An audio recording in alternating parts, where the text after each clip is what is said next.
2034 ലോക്സഭാ തെരഞ്ഞെടുപ്പ് മുതൽ രാജ്യത്ത് ലോക്സഭാ നിയമസഭാ തെരഞ്ഞെടുപ്പ് നടത്തുന്നതിന് ലക്ഷ്യമിട്ടുള്ള ബില്ലാണ് ഇന്ന് അവതരിപ്പിച്ചത്.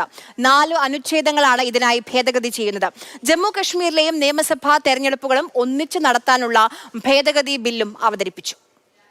82A, 83, 172, 327 എന്നീ അനുച്ഛേദങ്ങൾ ഭേദഗതി ചെയ്യുന്ന 129ാം ഭരണഘടനാ ഭേദഗതിയാണ് ഇന്ന് ലോക്സഭയിൽ അവതരിപ്പിച്ചത്. ലോക്സഭയ്ക്കൊപ്പം നിയമസഭാ തെരഞ്ഞെടുപ്പ് നടത്താനുള്ള പുതിയ വ്യവസ്ഥയാണ് 82Aയിൽ ഉൾപ്പെടുത്തുന്നത്. അവിചാരിതമായ കാരണങ്ങളാൽ ലോക്സഭ പിരിച്ചുവിടേണ്ടി വന്നാൽ ഉപതെരഞ്ഞെടുപ്പിന് ശേഷം ശിഷ്ട കാലാവധി മാത്രമേ ഉണ്ടാകൂ എന്നതാണ് 83ാം അനുച്ഛേദത്തിലെ ഭേദഗതി.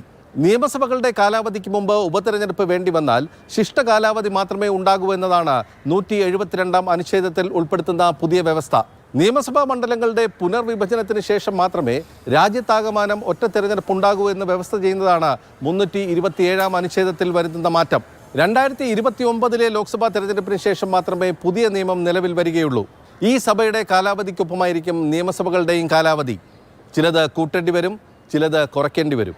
ആ സാഹചര്യത്തിൽ 2034 ലോക്സഭാ തെരഞ്ഞെടുപ്പിനോടൊപ്പം മാത്രമേ സംസ്ഥാന നിയമസഭാ തെരഞ്ഞെടുപ്പുകളും നടത്താൻ സാധിക്കൂ.